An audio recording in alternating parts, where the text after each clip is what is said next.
And we have some breaking news in the NFL. The Indianapolis Colts have fired head coach Frank Reich in the middle of his fifth season. Now, the Colts were blown out 26-3 by the Patriots on Sunday, giving up 9 sacks and gaining just 121 yards on offense as they fell to 3-5-1 for the season.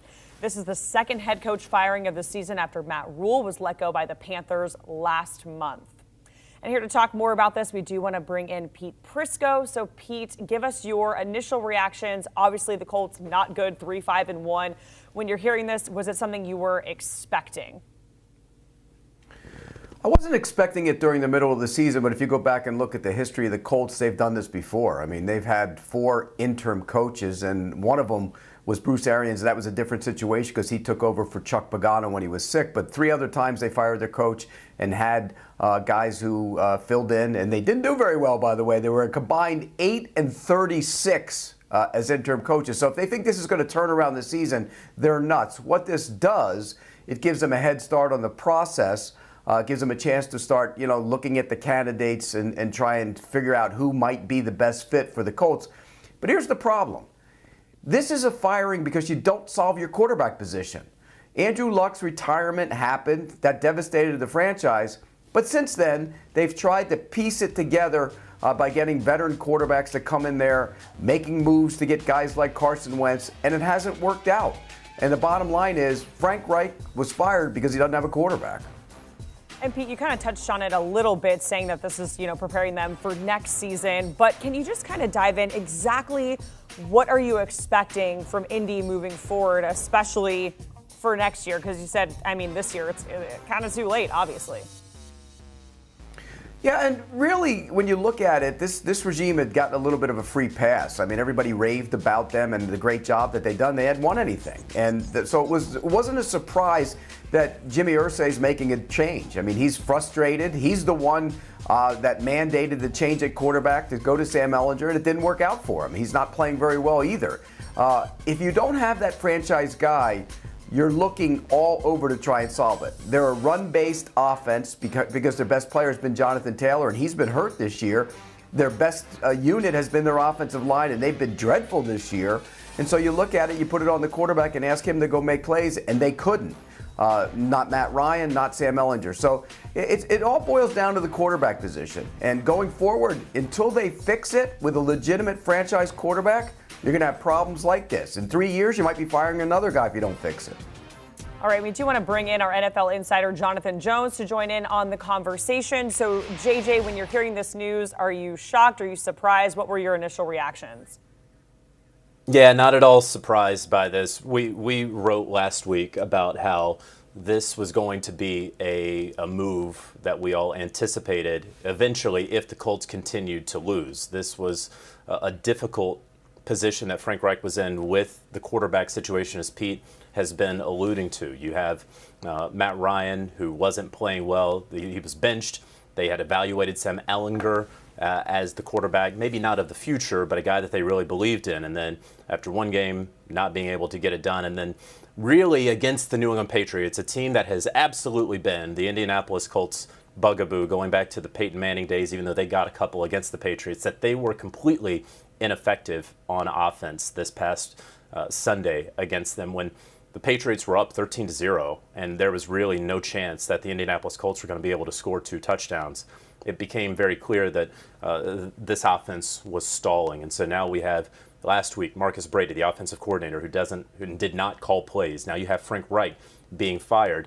Pete was just alluding to this earlier about not being able to figure out the quarterback position. No, you don't anticipate that Andrew Luck is going to retire, but swing and a miss, swing and a miss, swing and a miss, and another swing and a miss here at the quarterback position. Now the attention is going to turn to the general manager, Chris Ballard, who during his time there in Indy, even though it has been one with plenty of wins, they still have not won the AFC South. And it's usually one of the easiest divisions in football, if not the easiest division in football. They're still in it right now, only 2.5 games out when you consider the tiebreaker. But this was a Colts team that wasn't going anywhere anytime soon.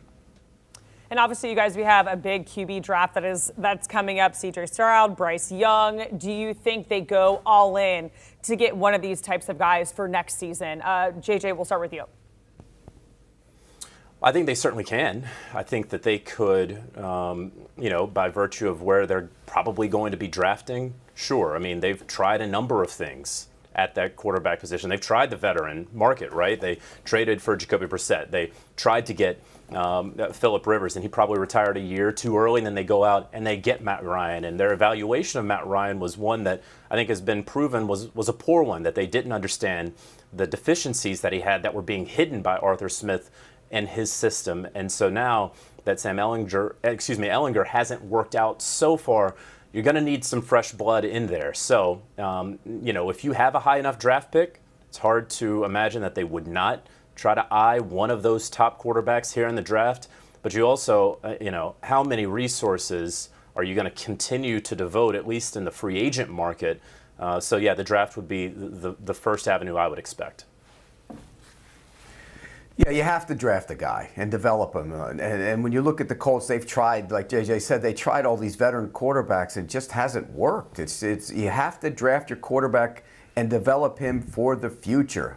And there's a lot of guys in this draft that are intriguing. Now, whether there's that number one franchise quarterback in this draft, I'm not sure about that. In fact, I would doubt that. There's some guys that could develop into that. I mean, Bryce Young is an intriguing quarterback who can throw the ball around, but he's tiny. He's about 5'11" and 190 pounds. He's a small quarterback. Will Levis has the tools to become an effective NFL quarterback. He can move. He's got the big arm, but he's been hurt all year, and he has had no receivers, and he struggled. So there are questions. C.J. Stroud threw for 100 yards last week in the wind. I mean, there are questions about this class of quarterbacks. So moving up, because they're probably not going to have the earliest of picks, moving up to go get a quarterback, that's going to be tough to do if you want a guy. You may be able to get a guy, but I don't know if you're going to get the guy in this draft. Now, when you guys look at this job, obviously we have other head coach openings. When we had Matt Rule, that was fired by the Panthers. When you look at this Indianapolis Colts job, how appealing is it as a job compared to what else is out there? Pete, we'll start with you.